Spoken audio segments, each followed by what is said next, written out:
আসসালামু আলাইকুম। তো তোমাদের হচ্ছে অ্যাডমিশন ইংলিশ এক্সামের ২ নাম্বার ক্লাসে তোমাদের স্বাগতম জানাচ্ছি। তোমরা জানো হচ্ছে আমাদের ক্লাসগুলো হচ্ছে ১ম এ তোমাদেরকে একটা পরীক্ষা নেওয়া হয়। দেন তারপরে হচ্ছে সেটার সলিউশনটা দেওয়া হয়।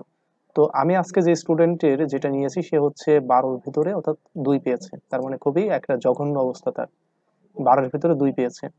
তো এই স্টুডেন্টের যে পরীক্ষাটা দিছে আমরা দেখব যে এটা দিয়ে আমরা হচ্ছে সলিউশনটা দেখাবো। ঠিক আছে? তো যারা হচ্ছে কোয়েশ্চেন দিতে চাচ্ছ, তারা যারা হচ্ছে এক্সাম দিতে চাও গুগল ফর্মে যে তুমি কত পাচ্ছ তোমার মেধাটাকে যাচাই করতে চাচ্ছ, তো তারা হচ্ছে আমাদের এই হোয়াটসঅ্যাপ গ্রুপে যুক্ত থাকবে। এই হোয়াটসঅ্যাপ গ্রুপে প্রথমে আমাদের কোশ্চেনটা দিয়ে দেওয়া হয়, দেন হচ্ছে তার ১২ ঘন্টা পরে আমাদের হচ্ছে এক্সপ্লেনেশন ভিডিওটা আপলোড করা হয়। তো তোমরা চাইলে আমাদের এইখানে যুক্ত থাকবে। এখন তোমরা যারা ইউটিউবে ভিডিওগুলো দেখতেছো, তো তারা চাইলে এখন পরীক্ষা দিতে পারবে, আগে পরীক্ষা দিবে, পরে হচ্ছে আমাদের ক্লাসটা দেখবে। তো তারা কি করবা, তারা হচ্ছে এখন দেখো যে ভিডিওটা দেখতেছো, সো এই ভিডিওটার নিচে চলে যাও। নিচে চলে যাওয়ার পর দেখো কমেন্ট বক্স আছে, এই যে কমেন্ট বক্স। এই কমেন্ট বক্সে দেখো যে এই যে Google form exam, Google exam form 01। So এই ফর্মের উপর যখন তুমি ক্লিক করবা, ক্লিক করার সাথে সাথে তোমাকে হচ্ছে এই এক্সামে নিয়ে চলে আসবে। তুমি এখান থেকে এই এক্সামটাকে দিয়ে দিবা। ঠিক আছে? এখান থেকে এক্সামটা দেওয়ার পর তুমি দেখবে তোমার স্কোরটা কত হয়, তারপরে আমাদের সাথে মিলিয়ে নিবা যে কোথায় কোনো সমস্যা থাকলে সেটা তুমি বুঝতে পারবা। তোমাকে আগে নিজে কষ্ট করতে হবে, তারপর হচ্ছে আমাদের সাথে মিলিয়ে নেবে, তাহলে হচ্ছে সেটা তোমার পারফেক্ট একটা হচ্ছে প্রিপারেশনটা হবে বা পারফেক্ট একটা এক্সাম হবে। আর তোমাদের যাদের গ্রামারে একটু প্রবলেম আছে তারা চাইলে আমাদের এই গ্রামার ব্যাচে যুক্ত হতে পারো। এখানে মনে করো যে একেবারে 20টার মতো ক্লাস দেওয়া আছে। আমাদের পেইড ব্যাচ ছিল এটা। রেকর্ডেড ভিডিও চাইলে কিনে নিতে পারো, মাত্র 250 টাকা দিয়ে এগুলো কিনতে পারবা। 250 টাকা দিয়ে আমাদের রেকর্ডেড ক্লাসগুলো কিনতে পারবা। এই 20টা ক্লাস পাচ্ছ, 20টা ক্লাসের সাথে আরো পাচ্ছ তোমরা হচ্ছে যাবতীয় লেকচার শিট। যাবতীয় লেকচার শিট এক্সাম পাচ্ছ 20টা, লেকচার শিট পাচ্ছ 20টা, মেমোরাইজিং শিট পাচ্ছ 20টা। দেখো মেমোরাইজিং শিটগুলো অনেক সুন্দরভাবে দেওয়া আছে, স্পেলিং, সিনোমেন্টোনিম, অ্যাপ্রোপ্রিয়েট প্রিপোজিশন, মাত্র 160টা অ্যাপ্রোপ্রিয়েট প্রিপোজিশন দেখানো আছে। তোমরা এখান থেকে ইনশাল্লাহ তোমাদের কমন চলে যাবে। প্রিভিয়াস ব্যাচগুলোতে কমন এসেছে, ইনশাল্লাহ তোমরা কমন পাবা। অ্যান্টোনিম শিট আছে। সো এরকম ভাবে হচ্ছে তোমরা চাইলে আমাদের এই ব্যাচে আসতে পারো। আসার জন্য কি করতে পারো, আসার জন্য যে আমাদের যে হোয়াটসঅ্যাপ নাম্বার দেখতে পাচ্ছ নিচে দেওয়া আছে, ওই নাম্বারে জাস্ট 250 টাকা পাঠিয়ে হোয়াটসঅ্যাপে নক দিলে আমি তোমাদেরকে এই ব্যাচে ইনক্লুডেড করে নিব। ওকে। সো এখন আসো যে আমাদের অ্যাডমিশনের যে 2 নাম্বার যে এক্সামটা ছিল, চলো এটার আমরা অ্যান্সারটা দেখে নেই। সো এর নাম ছিল হচ্ছে, যে পরীক্ষা দিয়েছিল সাব্বির নাম একজন দিয়েছিল, যে 12-র ভিতরে কত পাইছে, 2 পাইছে। নাম্বারটা হোয়াটসঅ্যাপ এটা ছিল। ওকে। সো এখন দেখো আমাদের 1 নম্বরে কি বলছে, যে dash migrate long distance is well documented. Is well documented. আচ্ছা, তোমাদেরকে হয়তো বা এটা বলা হয়েছিল যে আমরা হচ্ছে কি নমিনাল দ্যাট ক্লোজ সম্পর্কে আমরা জানি। নমিনাল দ্যাট ক্লোজে কি থাকে, 2টা ভার্ব থাকে। এই দেখো, মাইগ্রেট একটা ভার্ব, আর একটা কি, ইজ একটা ভার্ব। এবং সেকেন্ড ভার্বটা যদি আমাদের সিঙ্গুলার হয়, তাহলে আমাদের কি হবে, নমিনাল দ্যাট ক্লোজের নিয়মে পড়বে, মানে ক্লজটা দ্যাট দিয়ে শুরু হবে। সো আমাদের এরকম কোনটা আছে, দেখো এই যে দ্যাট বাট, এইটা আমাদের দ্যাট বাট। ওকে, তাহলে বি নাম্বারটা অ্যান্সার হবে। 2 নম্বরে আসো। এটা কি বলছে, যে আওয়ার ফ্লাইট ওয়াজ ডিলেইড। তাহলে আমাদের ফ্লাইটটা কি দেরি করানো হয়েছিল, ড্যাশ ব্যাড ওয়েদার। কিসের কারণে, খারাপ আবহাওয়ার কারণে। তাহলে এখন দেখো বিকজ, বিকজ একটা একটা ক্লজ মার্কার বা কনজাংশন। ক্লজ মার্কার বা কনজাংশন উপর কি বসে, একটা ক্লজ বসে। বিকজ কি করে, 2টা ক্লজকে যুক্ত করে। বিকজ অফটা কি, প্রিপোজিশন, যেটা কি করে, বিকজ অফ একটা প্রিপোজিশন যেটা হচ্ছে নাউন এর পরে নাউন অথবা নাউন ফ্রেজকে যুক্ত করে। তো বিকজ অফ কিসের কারণে, ব্যাড ওয়েদারের কারণে। এরপরে দেখো 3 নম্বরটা, যে ইফ সার্ভিসেস আর ইনক্রিজড, যদি সার্ভিসগুলো বাড়ানো হয়, ট্যাক্সেস ড্যাশ। এটা কি আমাদের কন্ডিশনাল সেন্টেন্স। এটা কিসে আছে, প্রেজেন্ট ইনডিফিনিট, মানে ফার্স্ট কন্ডিশনাল। তো ফার্স্ট কন্ডিশনাল থাকলে এপাশে কি হবে, এপাশে কি হবে, এই পাশে হবে তোমার হচ্ছে শিয়াল উইল ক্যান প্লাস ভি1। শিয়াল উইল ক্যান প্লাস ভি1। দেখো শিয়াল উইল ক্যান কোথায় আছে, 1 নম্বরে আছে। তার মানে আমাদের এ নাম্বারটা অ্যান্সার হবে এখানে। এ নাম্বারটা আমাদের অ্যান্সার হবে। এরপরে দেখো যে আমাদের 4 নম্বরটা দেখো কি বলছে, Ben has been working here from. Here, 2বার হেয়ার আছে, একবার হেয়ার ধরো, টাইপিং মিস্টেক হয়েছে। যে Ben has been working here dash dash. আমরা জানি হচ্ছে কি, এটা হ্যাজ বিন ওয়ার্কিং, এটা কি এসে আছে, প্রেজেন্ট পারফেক্ট কন্টিনিউয়াস। আর প্রেজেন্ট পারফেক্ট কন্টিনিউয়াস বিষয়টা কি, কোনো কিছু যদি অতীত থেকে শুরু হয়ে এখন পর্যন্ত চলমান বোঝায়, তাহলে কিন্তু তাই আমাকে কি করতে হয়, প্রেজেন্ট পারফেক্ট কন্টিনিউয়াস করতে হয়। সো সেই জায়গায় আমাদের ফর আনতে হয়, আর হচ্ছে সিন্স আনতে হয়, হয় ফর আনতে হয় না সিন্স আনতে হয়। এখন তোমাদেরকে হয়তো বেশি শেখানো হয়েছে ফরের পর কি লাগে, ফরের পর একটা টাইম, তারপর একটা নাউন। আর সিন্সের পর কি, শুধু নাউন। দেখো তো, সিন্সের পরে বসবে শুধু নাউন, আর ফরের পর কি বসবে, একটা টাইম একটা নাউন। তো এখানে ফর আছে, ফরের পর আমাদের কি, টাইম আছে 6, তারপর একটা নাউন আছে। তার মানে আমাদের অ্যান্সার কোনটা? অ্যান্সার হচ্ছে আমাদের এ নাম্বারটা অ্যান্সার। আর এখানে কেন ডি নাম্বারটা হলো না? দেখো এখানে 4 আছে, এখানে 6 আছে, টাইম আছে, কিন্তু দেখো মান্থেস এটা কি সঠিক কোনো ওয়ার্ড? না, মান্থের সাথে এস যোগ করলে কি হয়? মান্থ মান্থেস হয় না, ঠিক আছে? তার মানে আমাদের এ নাম্বারটা অ্যান্সার। 5 নাম্বারটা দেখো যে he is hard working and এটা আমাদের কই থেকে আছে? ওই যে এন্ড এর পরে সো বসে, এন্ড এর পরে ই বসে, এটা হচ্ছে অ্যাফার্মেটিভ এন্ড নেগেটিভ এগ্রিমেন্ট। তোমরা যারা পড়েছো টপিকটা বুঝতে হবে তোমাকে, এটা কই থেকে আসছে? Affirmative and negative agreement. So আমাদের পূর্বের সেন্টেন্সটা কি? অ্যাফার্মেটিভ সেন্টেন্স, তার মানে কি এটা অ্যাফার্মেটিভ এগ্রিমেন্টের অনুযায়ী হবে। সো অ্যাফার্মেটিভ এগ্রিমেন্টের এন্ড এর পর কি বসবে? এন্ড এর পর যদি আমরা সো আনি, তারপর একটা অক্সিলারি ভার্ব লাগবে, তারপর আমাদের সাবজেক্ট লাগবে। তো এন্ড এর পর যদি আমরা সো আনি, এরপর লাগবে আমাদের অক্সিলারি ভার্ব। এই যে অক্সিলারি ভার্ব আছে, তারপর সাবজেক্ট লাগবে, ওকে সাবজেক্ট আছে। তো আমাদের কোনটা? সি নাম্বারটা অ্যান্সার। আর এন্ড এর পরে যদি আমরা সাবজেক্ট আনি, তারপরে আমাদের লাগবে অক্সিলারি ভার্ব, তারপরে আমাদের টু অথবা অলসো। দেখো এন্ড এর পরে সাবজেক্ট যদি আনি, এখানে সাবজেক্ট আছে, দেন হচ্ছে এখানে ভার্ব আছে, কিন্তু এখানে টু অথবা অলসো নাই। ঠিক আছে, দুইটা স্ট্রাকচার, অ্যাফার্মেটিভের দুইটা স্ট্রাকচার আর নেগেটিভ এগ্রিমেন্টের দুইটা স্ট্রাকচার। এটা গ্রামারে গেলে তোমরা বুঝবা, আশা করি তোমরা জানো, তোমরা অ্যাডমিশন দিচ্ছ যেহেতু, প্রত্যেকটা কোচিং এটা পড়ানো হয়। সো 6 নাম্বারটা দেখো কি বলছে, the verb of the word short. এই শর্টের ভার্ব কি? শর্ট মানে কি? ছোট, খাটো। এটার ভার্ব কি? এটার ভার্ব হচ্ছে শর্টেন মানে ছোট করা, সংক্ষিপ্ত করা। শর্টেন, বি নাম্বার, ছোট করা বা সংক্ষিপ্ত করা। শর্টেড মানে কি?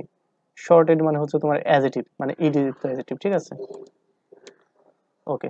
সো এরপরে 7 নাম্বারটা দেখো, 7 নাম্বার কি বলছে যে সে বিক্রি করেছিল ড্যাশ মিল্ক। এই মিল্কটা কি দেখো তো? মিল্কটা হচ্ছে একটা আনকাউন্টেবল নাউন। সো আনকাউন্টেবল নাউনের পূর্বে কখনো কি এফ ইউ বসতে পারে, কখনো কি তোমার এখানে স্মল বসতে পারে, কখনো কি লেস্ট বসতে পারে। আমরা জানি কিছু ডিটারমিনার আছে যেগুলো হচ্ছে আনকাউন্টেবল নাউনের পূর্বে বসে। আনকাউন্টেবল নাউনের পূর্বে কে কে বসে? লিটিল জাতীয় ডিটারমিনার। তারপর হচ্ছে কি? তারপর হচ্ছে মাছ। এরপরে কি? এরপর হচ্ছে অ্যামাউন্ট অফ। এই তিনটা কি বসে? আনকাউন্টেবল নাউনের পূর্বে বসে। সো সেক্ষেত্রে আমরা এ লিটিল পাচ্ছি। She sold a little milk, সে অল্প দুধ বিক্রি করেছিল। তার মানে এ লিটিল আমাদের বি নাম্বারটা অ্যান্সার হবে। 8 নাম্বারটা দেখো যে either Ali or his brother will dash money to buy goods for tomorrow's field trip. So এইটা আমাদের সাবজেক্ট ভার্ব এগ্রিমেন্ট থেকে এসেছে, এবং সাবজেক্ট ভার্ব এগ্রিমেন্টের 14 নম্বর রুলস। আমাদের 14টা রুলস আমরা শিখিয়েছি সাবজেক্ট ভার্ব এগ্রিমেন্টে, যেখান থেকে কিন্তু হুবহু ওইখান থেকে তোমার অ্যাডমিশনে মিনিমাম একটা কোশ্চেন কমন পাবাই, এবং হাইয়েস্ট 2 থেকে 3টা কোশ্চেন কমন পেতে পারো। এখন আসো যে either dash dash or, neither dash dash nor, but not only but also, এগুলো কি বলা হয়? Pair conjunction. যদি এই পেয়ার কনজাংশন থাকে তাহলে আমাদের সাবজেক্ট কোনটা? সেকেন্ড যে কনজাংশনটা থাকে, ওই যে এখানে কি আইদার প্রথম, আইদার ড্যাশ ড্যাশ অর, তো এই দ্বিতীয় কনজাংশন থাকে, এই দ্বিতীয় কনজাংশনের পরে যে নাউনটা থাকে, এটা হচ্ছে আমাদের মেইন সাবজেক্ট। তো হিজ ব্রাদার ওকে হইলো আমাদের সাবজেক্ট, মনে করো তাও চিনি না, কোনো সমস্যা নাই। দেখো তো উইল আছে কিনা? উইল কি একটা মডাল ভার্ব, মডাল ভার্বের উপর কি বসে? উইল একটা মডাল ভার্বের উপর কি বসে? ভি ওয়ান বসে। সো এখানে এটা ভি ওয়ান না, এটা ভি ওয়ান না, এটাও ভি ওয়ান না। ভি ওয়ান মানে কি? Base form. সো আমাদের কি হবে? এ নাম্বারটা অ্যান্সার, নিড। এরপরে কি দেখো তো 9 নাম্বারটা কি বলছে? একেবারে ইজি। 9 নাম্বারটা কি বলা হয়েছে যে অ্যাজ ইট ওয়াজ রেইনিং, যেহেতু বৃষ্টি হচ্ছিল, দ্য ম্যানেজার সাজেস্ট কি? সাজেস্ট হচ্ছে একটা সাবজেক্টিভ ওয়ার্ড।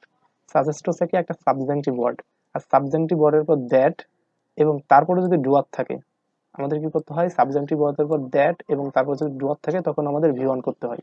আর সাবজেক্টিভ ওয়ার্ডের পর দ্যাট, তারপরে যদি আমাদের কোনো রিসিভার থাকে অর্থাৎ বস্তুবাচক থাকে, তখন আমাদের বি প্লাস ভি3 করতে হয়।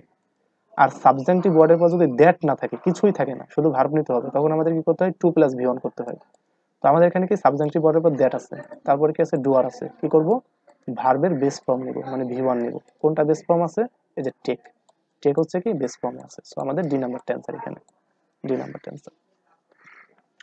10 নাম্বারটা দেখো কি বলছে, the president said that, president বলেছিল যে the dash situation was very serious. তাহলে কি সিচুয়েশন? ইকোনমিক্যাল। অনেকে ভুল করে, ইকোনমিক্যাল মানে অর্থনৈতিক ভাবে, আসলে না, ইকোনমিক্যাল মানে মিতব্যয়ী। আমাদের কোন সিচুয়েশন? অর্থনৈতিক অবস্থা খুবই মারাত্মক, তাই না? অর্থনীতির ইংলিশ কি? ইকোনমিক।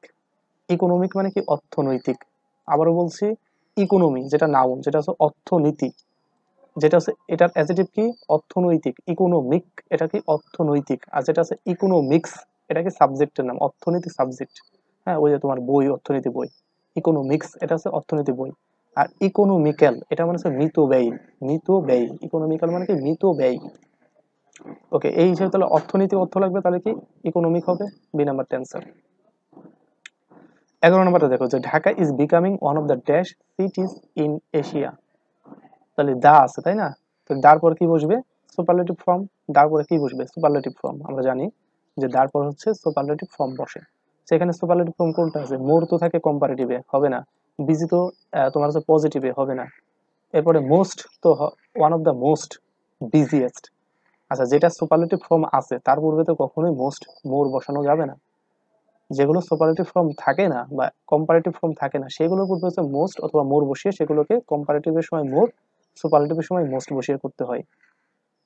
কিন্তু যেগুলোর কম্পারেটিভ ফর্ম আছে, যেরকম busy, বিজিয়ার, busiest, so comparative form আছে, সেই ক্ষেত্রে আমাদের কি করতে হবে?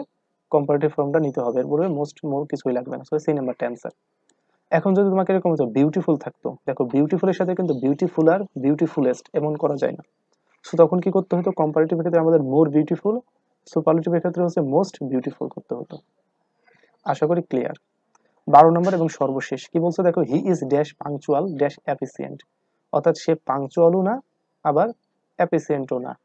মানে অর্থটা এরকম আছে, সে পাংচুয়ালও না, সময়নিষ্ঠও না, আবার এফিসিয়েন্টও না, কার্যকর সময়কে ব্যবহারও করে না। সো এখানে কি? তাহলে নাইদার, সে এটাও না, পাংচুয়ালও না, আবার এটাও না। তাহলে নাইদার ড্যাশ ড্যাশ নর। তো আমাদের ডি নাম্বারটা অ্যান্সার। ওকে, সো এর মানে টার্গেট ছিল হচ্ছে 5 পাবে, আলটিমেটলি 5ও পাই নাই। মানে 12-র ভিতরে 5 পাওয়ার টার্গেট ছিল, কিন্তু 5 পাই নাই, পাইছে কত? 2। তো তোমরা যারা এরকম 5-7 পাচ্ছ তাদেরকে আসলে বলবো না যে ভালো প্রিপারেশন আছে। তোমাদের এখানে হচ্ছে 8-এর উপরে যারা পাচ্ছ মোটামুটি তাদের বলবো যে প্রিপারেশন যথেষ্ট আছে, আরো বেশি বাড়াতে হবে। যারা 10-এর উপরে পেয়েছো আমি বলবো যে ভাই তোমার প্রিপারেশনটা ভালো আছে, তুমি তোমার এই প্রিপারেশন ধরে রাখো, ইনশাআল্লাহ তুমি ভালো করতে পারবে। আমি আবার বলছি, যাদের গ্রামারে দুর্বলতা আছে তারা চাইলে আমাদের এই গ্রামার কোর্সটা করতে পারো। মাত্র 250 টাকা দিয়ে আমাদের গ্রামার কোর্সটা কিনতে পারবা। তোমার লেকচার শিট সহ এক্সাম, 20টা এক্সাম থাকবে। দেন হচ্ছে তোমার মেমোরিজম শিট মিট সবকিছু থাকবে, আবার তোমার পার্সোনাল হোয়াটসঅ্যাপ সাপোর্ট থাকবে। আর পরীক্ষা দেওয়ার জন্য আমাদের এই গ্রুপটাতে যুক্ত হয়ে যাবা। হ্যাঁ, আর প্রত্যেকটা ডিসক্রিপশন, কমেন্ট বক্সে, প্রত্যেকটা ভিডিও, এই ভিডিওর কমেন্ট বক্সে দেখবা যে এরকম একটা লিঙ্ক দেওয়া আছে। এই লিঙ্কে প্রথমে পরীক্ষা দিবা, তারপর যে ক্লাসটা করবা। ঠিক আছে? তো সবাই ভালো থেকো, সুস্থ থাকো এবং পরবর্তী দিনের জন্য অপেক্ষা করো। আল্লাহ হাফেজ।